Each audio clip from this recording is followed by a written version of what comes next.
Released on Halloween Day, 1991 in Japan for the Super Famicom, and soon after for the Super Nintendo, Super Castlevania IV was more than just your average side-scroller. It was dark and gritty, challenging, innovative, a horror film where you were the main character. It was the Belmont's first step into the fourth generation of video game consoles. I am a proud owner of a Castlevania IV cartridge, alongside my Plock cart, and over there is my new drink coaster. Konami had some experience with the new hardware with their port of Gradius 3 and The Legend of the Mystical Ninja, and Castlevania would be the next franchise to be upgraded to 16-bit. Castlevania had already made a name for itself on the NES, the Game Boy, the arcades, the MSX, the Sharp X68000, and those plastic tiger handheld pieces of shit. According to Masahiro Ueno, the game's director and main programmer, Super 4 was in development during Castlevania 3's development simultaneously. 4 wasn't handled by the core members of Konami's staff, but more of a B team full of new faces. Because of this lack of manpower, the branching paths of 3 and the RPG elements of 2 wouldn't be possible. Super 4 would go back to its roots, a more traditional experience similar to the first game. Ueno had double duty as both the director and main programmer, so 4 was his vision more or less. He had directed games from the Contra series and the NES Metal Gear before. That's the one that doesn't have a Metal Gear in the game, the one Kojima hated and had nothing to do with. You think they would have learned their lesson about never making a Metal Gear game without him. But they didn't. Ueno had a huge task ahead of him. Not only did he have to lead a skeleton crew and program every enemy in the game, he had to work with hardware that was completely alien to him at the time. Hardware that wasn't even a year old. He saw this not as a challenge, but as an opportunity. Ueno could make a game with many different layers scrolling at different speeds in the background, cinematic visuals and audio, but most importantly, giving the player more control of Simon Belmont and his whip. He wanted to make a game that utilized the Super Nintendo's hardware capabilities to its fullest. There are so many background details in each level, layers scrolling at different speeds to give a sense of depth, parallax scrolling, windows showing the moon in the night sky, bats coming out of the skull in the first screen, waterfalls you can interact with, gold that you can drown and die in. And this game relies heavily on Mode 7 graphics. I went into detail about Mode 7 in my F-Zero video. It basically allowed for the resizing and rotation of a background layer. The spinning room, the one that probably caused motion sickness for a lot of people, the other spinning room with the ring, the stone golem, and the giant chandeliers are all Mode 7. The spinning room may have been technically impressive, but it does slow the game to a halt. This is still an early Super Nintendo game. Some lag was going to be expected. The SNES had over 32,000 colors it can choose from, with 256 colors displayed simultaneously, 8 different layers for foregrounds and backgrounds, and 8 channels of sampled audio at any given time. This is a massive step up from the NES and its 56 available colors and 4-channel audio. Konami doesn't need to use so many bright colors anymore, which I feel clashes with the franchise's horror aesthetic. The Super Nintendo's color palette allowed for darker colors, more blacks, grays, muted colors, and less bright colors. It's a very foreboding atmosphere, and a very lonely one as well. There are no NPCs to interact with, no shops or towns, no buddies to join the adventure with you. You feel like the last man on Earth, and the fate of humanity rests on your shoulders. Only you can save not just Transylvania, but the entire world from one of the greatest threats humanity will ever face before the invention of TikTok, Count Dracula.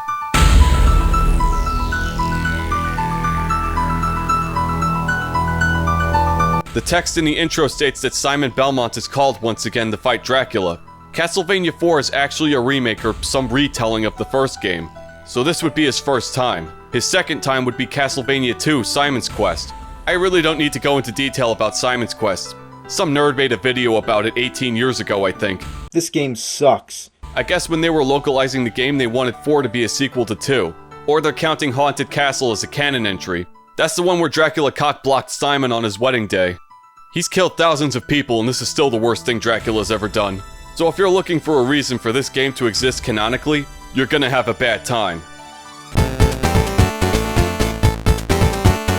For this video, I'm using the Castlevania Anniversary Collection I got on PSN for like $5. Because getting 8 games for $5 is a steal. It's got a ton of artwork, interviews with the Netflix show's producer Adi Shankar, and Michiru Yamane, who composed music for Bloodlines, Symphony of the Night, and Lament of Innocence to name a few. And the games themselves were ported over by M2, and they are known for their quality handling of retro games. But because I'm playing this on a modern console, we get modern problems. Just pretend you didn't see that. The games even have some text you can read on the side to give you some lore on the game you're about to play. Hold up, isn't it supposed to be Belmont? I mean, this isn't some Berenstain Bears bullshit. It's always been Belmont, I think. Let me hit the Chamber of Understanding real quick. I read articles that claim Simon was named after the French actor Jean-Paul Belmondo. He was a pretty big deal in Japan. How big? The author of Lupin III, Kazuhiko Kato, used Belmondo's likeness from the movie Les Cerveaux as the inspiration for Lupin's character design. And if you've seen the credits for the first Castlevania, they used names based off real actors instead of their own names. Like Christopher B instead of Christopher Lee, the actor who portrayed Dracula in numerous films. Other actors that were referenced were Bela Lugosi and Boris Karloff, who played Dracula and Frankenstein's monster respectively. And if Ed Wood has taught me anything, it's that Lugosi has the utmost respect for Karloff. Karloff does not deserve to smell my shit! Konami forced their employees to adopt nicknames instead of using their real names in case another company tried to poach their staff, or prevent them from gaining leverage so they can ask for a raise. Even back then, Konami was a dirtbag of a company. And we can't forget about our hero, the Vampire Killer, straight out of Wallachia. According to randos on the internet, the proper way to pronounce Simon is Simon, but I'll be in the cold ground before I recognize Simon Belmondo. It's Simon fucking Belmont, and the fucking is silent.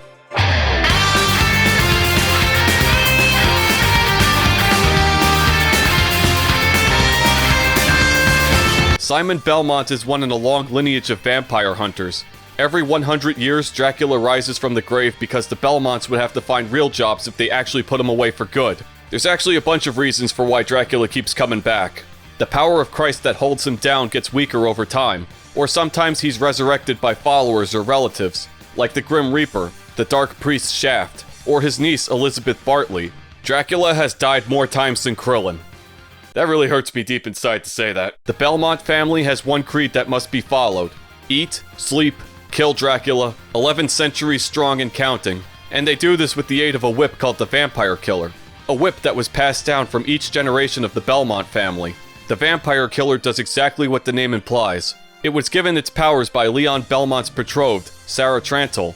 Her death unlocked the Vampire Killer's true potential by binding her soul to the whip. Your betrothed is your weapon. I am resisting the urge to make a Bionic Commando 2009 joke here. Lament of Innocence would be the beginning of the war between the Belmonts and Dracula, with Leon Belmont in the 11th century. A few centuries and some descendants later, Trevor Belmont is born in the 15th century.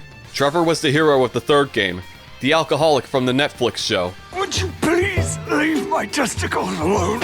He met a witch named Saifa Belnadesh on his journey, and the two had a bunch of kids that would grow up to form their own clans. And one of their kids would be the father of Christopher Belmont from the Game Boy games. Chris would fight his son Soleil after Dracula took control of him. It is unclear about what's in the family tree between Soleil and Simon, and Google isn't helping me. Some say Trevor is his father. There's 100 different family trees of the Belmont family online, but I know for damn sure that Trevor's not Simon's father. There's a 200-year gap between them. I don't need an episode of Maury Povich to prove that. Lords of Shadow. What the hell is that? According to the bonus book included in the Castlevania Anniversary Collection, Soleil is Simon's grandfather. It's an official source, so I have to take their word for it. And Quincy Morris from Bram Stoker's Dracula is related to Simon. Okay, now I need Maury Povich. The Belmonts would continue to fight Dracula for centuries, well into the 21st century, alongside other clans, complete strangers. Even the son of Dracula himself fought alongside them.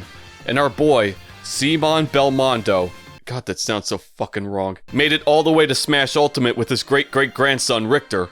So they, too, can experience Captain Falcon's justifiable vehicular homicide. Yeah, your primitive holy weapons are no match for a hover car that can turn itself into a giant Beyblade.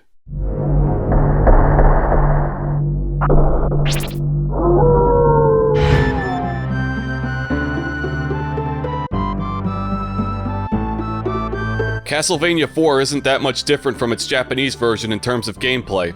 The Japanese title is Akumajo Dracula, or Devil's Castle Dracula. I know those words, but that sign makes no sense. So we call it Castlevania. A castle so damn big it might as well be its own country. Also, the box art for the Japanese game is giving me those North American Mega Man vibes. Compare it to the US version and it gets blown out of the water. This was done by Tom Du Bois. If you look up his name, you'll find this guy. Fuck your court! Instead of the artist who did a bunch of box arts for Konami back in the day. His work was unlike anything I've ever seen from this era of gaming. It's safe to say that this man sold plenty of cartridges for Konami. He even made art for the Bloodstained games as well. I should point out that this is the same guy who put Kyle Reese on the Metal Gear card, and the same guy who put Dutch and Rambo on the Contra box with the Xenomorph behind it. Those aren't the only times he used outside media for inspiration. He got in trouble with the photographer for Sports Illustrated for using one of his photos of Wayne Gretzky and Billy Smith as inspiration for the Blades of Steel box art. About $10,000 worth of trouble. But regardless, if you want to see more about Du Bois, My Life in Gaming has a documentary where they interviewed the man himself. And for a guy who's never played any of the games he made art for, he nailed the themes of each game perfectly every time. Look at this image of Grant the Nasty about to stab this bird. I'm getting this tattooed right above my ass crack. Besides the box art, there are some more changes between regions. The title is in a completely different style and it drips blood. In fact, Stage 8 is supposed to be covered in red blood. But in America, the color of the liquid was changed from red to green. We traded blood for Nickelodeon slime, I guess. The tombstones in the background were supposed to have crosses on them, as well as Dracula's headstone in the beginning. They removed them.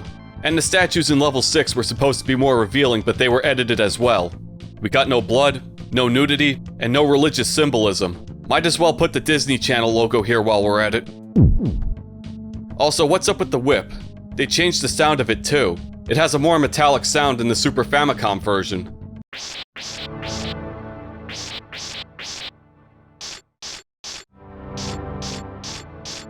If I am going to play Super 4, I would prefer the Japanese version. You don't need to be fluent in Japanese to play it. You can just pick it up and go. The plot isn't too hard to follow. It's literally just Dracula called and he's coming tonight. The Japanese version is available to play on the Castlevania Anniversary Collection.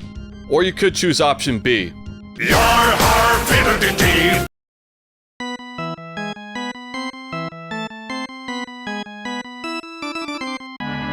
If there is one thing this game does better than most 16-bit games, or even most modern games, it's the atmosphere.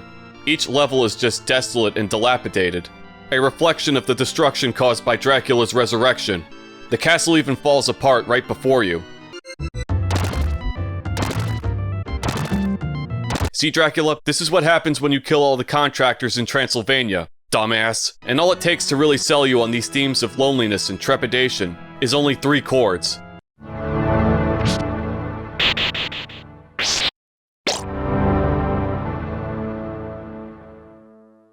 The SNES sound hardware was capable of producing much more dynamic music than the previous console. There was no reliance on PSGs or static noise, and no need for enhancement chips for an extra channel. The NES hardware had been rendered obsolete at this point. The Super Nintendo could emulate an entire orchestra if it wanted. Violin sections, harps, pianos, organs, woodwinds, brass, percussions. RPGs would take advantage of this in a big way, even going as far as producing operas within their games. Castlevania IV goes in a much more ambitious direction. 4's soundtrack, composed by Masanori Adachi and Taro Kudo, would use the time period that Castlevania takes place in for inspiration, the year 1691. Songs that emulate the music of the Baroque era of the 17th century, with pianos and string ensembles.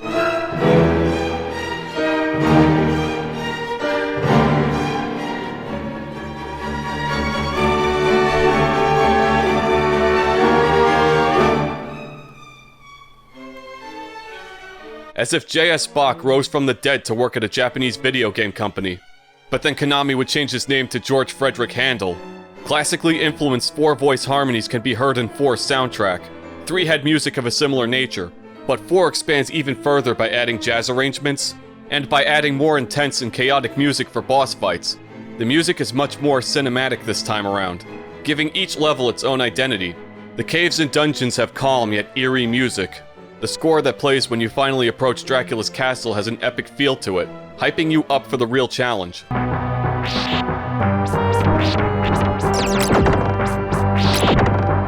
Like the game's telling you, listen, you didn't come all this way to get your ass kicked by a bunch of birds and rabbits. Quit being a bitch, Simon. Melodies and motifs from other levels pour into the next song like a remix of sorts.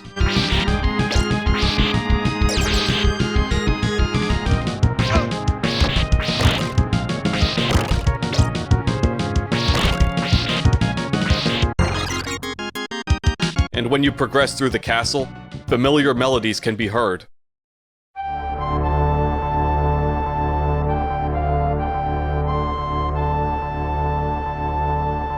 They even found the time to include music from the first 3 games. The soundtrack somehow transcends simple video game chiptunes and becomes art, perfectly fitting every scene and tone of the game.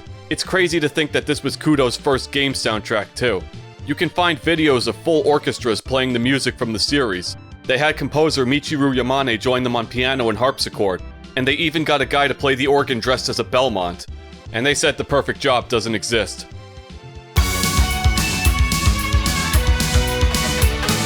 Simon has been given a complete overhaul in 4. Simon can control his jumps now, instead of the jump that can't be controlled and requires you to commit to it, a staple in the old-school Castlevania games. This is a massive game changer. Having tighter controls in the air can lead to more platforming opportunities and more engaging combat. Simon can also whip in 8 directions now, which makes vertical enemies a lot less threatening. If there's an enemy above you, you can kill him without having to face him. Combine it with the improved jumping and you'll see how Castlevania IV really sets itself apart from the previous games. And I almost forgot about the duck walk. When I'm crouching, you can make me do the duck walk! The sub-weapon is now mapped to a button instead of up and B. You can also customize the controls if using R for sub-weapons isn't your preferred choice. I feel like the subs are kind of an afterthought in this one. They're not useless, but the added whip upgrades do overshadow them. The holy water got nerfed hard in this one. Still good for grounded enemies, but it doesn't stun lock them anymore, which was busted in the prior Castlevanias. The knife is crap. It just is. Even if you get the books, you won't be able to throw more than one at a time. It's not completely useless. The cross just outclasses it in every way. Memorize which candles have knives so you'll never hit them again. The axe is still good for vertical enemies and anything that can fly, but the 8-way whip has that covered. The watch is still the watch. It freezes almost everything except for stage hazards, and it takes a bunch of hearts to use. The watch is still one of my go-to weapons, but the sub-weapon you want the most is the cross. The cross is still one of the best weapons in the game, a boomerang that hits everything in its way. It destroys enemies and makes fast work of bosses. It even makes the Dracula fight much easier. Just watch what this thing does to Medusa. Get the book with the 3 on it and you are basically unstoppable. Until you accidentally pick up the knife. Of all the changes to Castlevania IV, this one is still the weirdest. When you hold the attack button, the whip goes limp. If you start pressing directions on the D-pad while holding the whip button, you can flail it around. It's actually very useful for blocking projectiles, or taking care of enemies underneath you. It can even slow down enemies as well, but you can't move when you do it, and it's much weaker than your normal whip attack. Logically, it does make sense for it to be weaker. There's more velocity to your attack. But if you do this, you get the idea. Perhaps the coolest thing you can do with the whip is use it to swing on these rings that you can see throughout the game. There's one part where you hang on while the entire room rotates, or that section in Dracula's treasure hoard, and in the clock tower. While this is neat and all, you might encounter some bullshit, like going underneath the floor and dying, or mistiming a jump, or getting knocked off by an enemy. You can still use the sub-weapons, but you are a sitting duck. If we were to compare the level design of 4 to the rest of the classic games, it's actually easier. But saying 4 is the easiest Castlevania is like saying getting hit by a Suzuki Esteem is better than getting hit by a semi-truck. There is way more meat in this game to regain your health. They even put drumsticks in the candles. In terms of items, meat, and hearts, this is one of the most generous Castlevania games out there. Even Dracula gives you meat during the final fight, and there were times where I finished a level with tons of hearts left. And the only time where the timer was actually somewhat strict was in level 5. In fact, some levels either have a boss in the middle or no boss at all. But don't let 4 fool you. It is still a Castlevania game at its core. If the Medusa heads are in your first level, that's a violation of my human rights. They like to sucker punch you with bats. And there are a bunch of spikes in this game. There are more spikes in Super Castlevania IV than there are stars in the Milky Way. And every spike in this game kills you in one hit. The second level is full of them. They come in red, green, purple, blue, and the traditional gray. And you always get that classic enemy placed perfectly in a spot to knock you into a pit scenario. Like there's one spot in Dracula's swag room where you traverse across a bunch of disappearing platforms. Then they put a golden skeleton. Golden skeletons? Where you need to jump to. He takes 2 hits to kill and he knocks you into a pit. Just for extra shits and giggles, they put a bat here too. As if the golden skeleton wasn't enough of a dick move. And there's also one spot where you whip this ring, and when you touch down, you're greeted by yet another skeleton. Sometimes I can get 2 or even 3 of them to spawn by accident. Because Castlevania is shitty like that sometimes. You can use sub-weapons while hanging, or you can jump on the stairs if you can make it. Yes, the clock tower, because every good Castlevania game has at least one. And of course it has a bunch of Medusa heads. It's like a tradition at this point to stick them in the clock tower. Just remember, it can always be worse.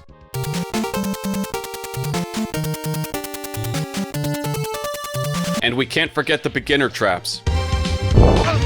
That's that Transylvanian hospitality. But I will give the design team credit for one thing, and it's this.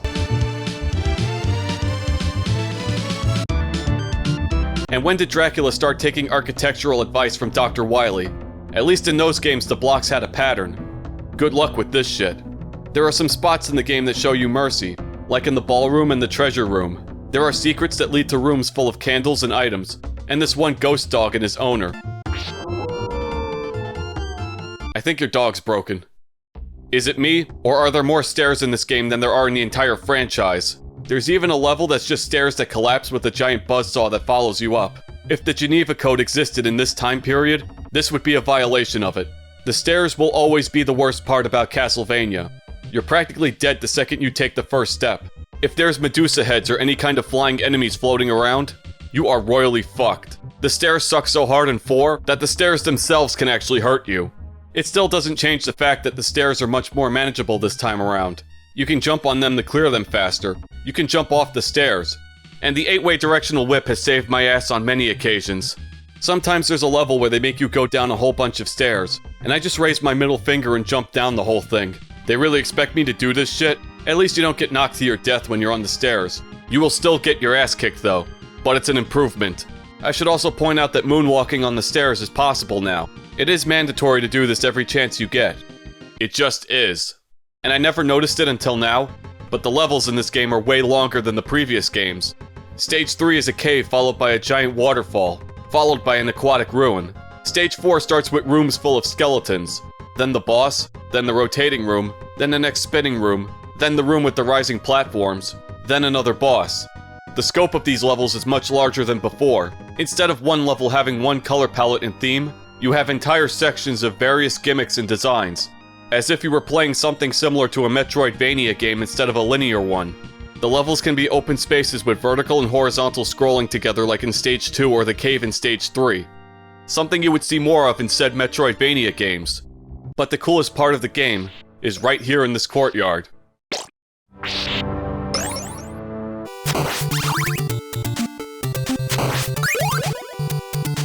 The previous levels were just a warm-up. The real game starts here. With all the new improvements to the design of the game, you still get the usual Castlevania enemies. Skeletons, bats, and Frankenstein's monster for the little kiddies. It's like another kindergarten Halloween game. They should have just called it...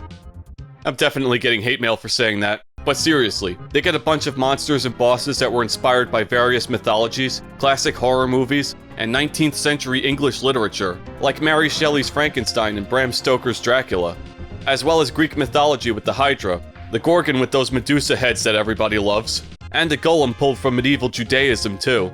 This game is pulling inspiration from a ton of different sources outside of its Japanese upbringing. If these characters weren't in the public domain, Konami would get their asses handed to them in court.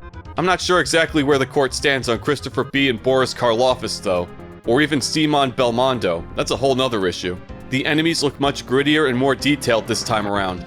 They're mostly taken from the previous games with the 16-bit coat of paint. There are some new ones like this lizard that does sonic spin dashes. Of course there's one spot where he sucker punches you. Gets me every fucking time. Or these guys that pop out so they can bonk you on the head. We got floating horse heads, hands that come out of the walls, paintings that grab you, this floating eye thing, jump scares, whatever the fuck that is, or that thing, or the corpse weed, which sounds like something I could purchase in a Transylvanian dispensary, and the ballroom which is full of dancing ghosts, possessed tables, and coffins.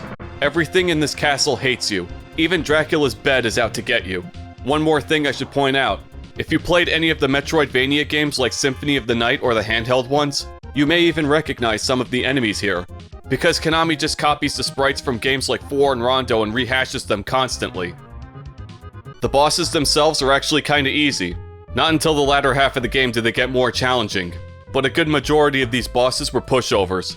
Some bosses can just be brute forced to death, and it's even faster if you use the cross. Medusa, like I said earlier, gets killed incredibly fast. Sir Grackle the Knight is so easy I could just stand in one spot and whip away. Frankenstein's monster is a joke, made easier by the fact that he doesn't have that stupid hunchback getting in your face. The big skull that looks like it's dropping almonds on top of you isn't a threat at all when you find out you can whip the projectiles. If you get him above you, you can whip him and the almonds together. Sometimes I have to stop fighting the boss and hang back so I can capture some footage of what they actually do, because I kill them so fast. I'm not gonna give any shit to the first boss, even if he's easy. I think he's pretty cool. He enters on a skeleton horse, and when the horse is gone, he fights you man to man. I respect that. The Hydra was changed in the English localization to 2 Orphic Vipers, instead of a dragon with 2 heads. I have no idea either. But for the third boss in the game to have a pit I could fall in is kinda shitty. The golem has blocks that keep falling from the top. That Mode 7 magic allows him to start huge and get smaller over time. The bat made out of Dracula's swag isn't bad at first, but it splits up into 3 bats, and if they go in separate directions, then we have a problem.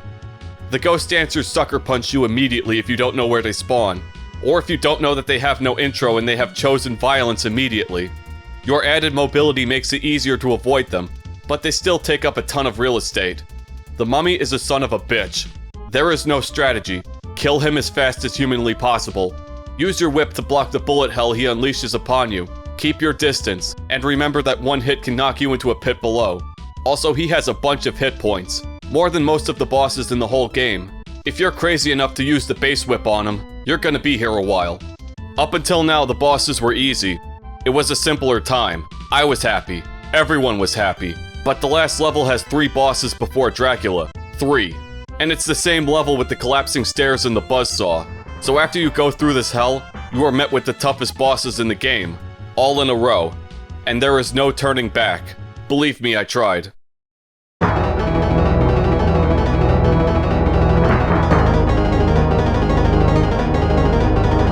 The first 2 bosses you fight are the same 2 bosses you fight in the beginning of Symphony of the Night. In Symphony, they were weak. They were dumb. They were trash. In Castlevania IV, they will break you mentally and physically. Slagra is the boss that always gives me the most trouble. I hate this asshole. His range is stupid. You have to constantly duck his spear, which shoots a projectile, and then he rams you with his beak. Once his spear breaks, the real fight begins. There's no way to telegraph when he's going to ram you. He just does it when he feels like it. And you have to keep your distance from him or get hit. I have to dodge this, dodge his spear, and dodge his body when he falls back into the arena. He might as well be the final boss of the game. This isn't a boss fight at all, it's a survival horror game. They knew how shitty Slagra was because they put 3 candles full of meat after him, and a bunch of candles before him. And your reward for surviving is fighting his friend, Gaibon.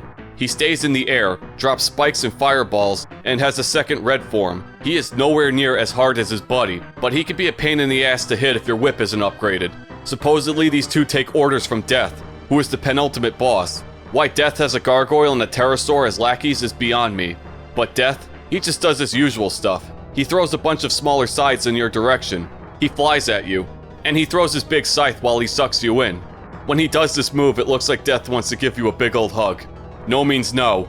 There is one trick that breaks this fight in half. It's using your whip to block his scythes. This makes an intense showdown with Death a lot more manageable. I'm kinda upset that I found this out. This is still one of the toughest fights in the game regardless.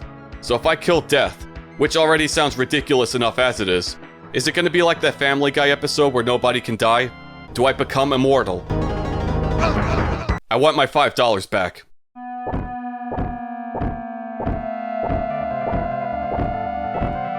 I just love when the room lights up as you walk to the final boss.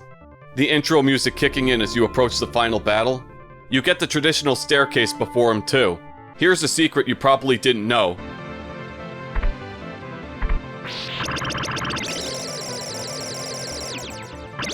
Good luck getting back up. And you want that cross. It comes in handy during the fight. This Dracula is similar, yet different to the previous Dracula fights. He still does his teleport and fireballs, and his flame pillars from 3. But now the projectiles are trickier this time around. They split up if you hit them, they shoot up if you try to jump them, and they even give you health sometimes. He also has these fire face things that annoy the fuck out of you. Just keep hitting him in the head and he will go into what I like to call sore loser mode. It's the same thing except he has a bunch of electric attacks. These bolts are a pain in the ass to telegraph. Sometimes I wind up pausing the game to see where the danger zones are. And these things hurt like a bitch too. But the game is rooting for you, because once you get into the second half of the fight, Simon's theme kicks in. It's personal now.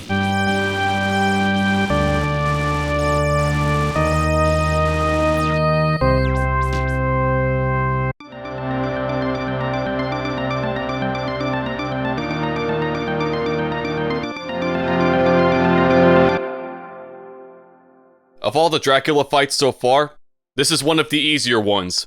It's not like in Simon's Quest where you can spam fire and kill him before he can wake up, but Dracula doesn't go into a second form, or God forbid a third form. No blue monsters, or half-naked Speedo devils. What you see is what you get. Use the crosses, time your attacks and jumps, and wait for your moment to strike. It may take you a few tries, but you'll eventually kick his ass. It's gonna take more than 100 years to come back from this bagging. Once you beat Dracula, you get to see his castle collapse like it did in the first game. The credits play with one of the best ending themes in gaming.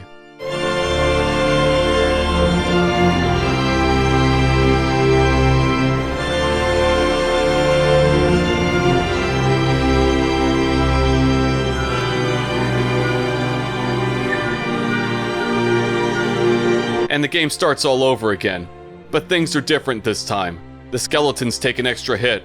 There's more enemies. Some from later levels show up earlier. And the bats. The second quest. Now with 70% more bats.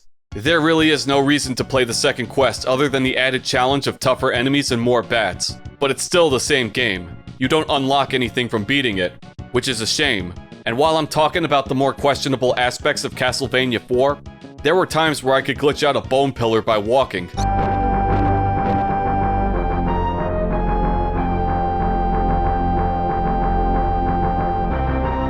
This level also has a huge cliff that just leads to death.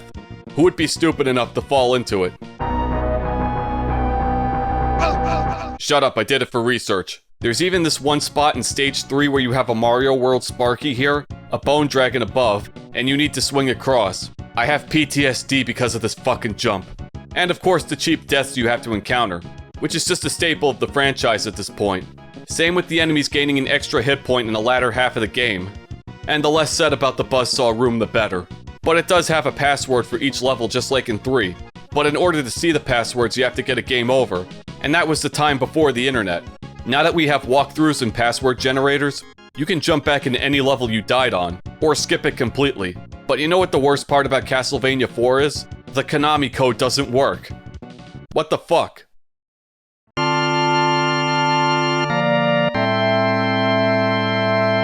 Overall, this is still one of the best games for the Super Nintendo, a must-have in your collection. Some may argue that this game is better than Symphony of the Night or Rondo of Blood. That's a discussion for another video, but I can see why. Castlevania IV improved so much of the issues of the previous games. It was a much more refined game overall, and the added hardware advantages of the Super Nintendo made for a more dynamic game in scope. And when it's over, a 16-bit orchestra congratulates you. I have no idea what the future of Castlevania holds. That's up to Konami. We still have our compilations, and the Netflix series which looks like it's skipping Simon's story in favor of Richter.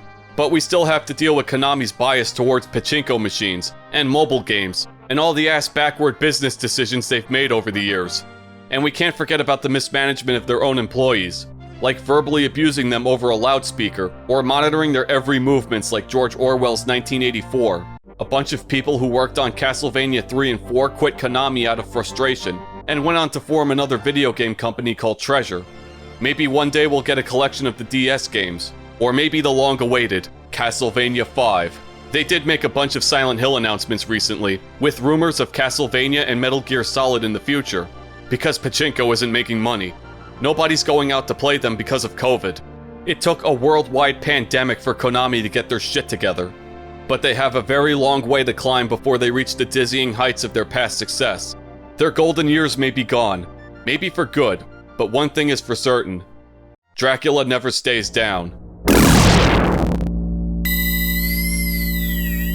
And if any of you come to my house on Halloween dressed as Dracula, I'm giving you fruit instead of candy. Fuck you.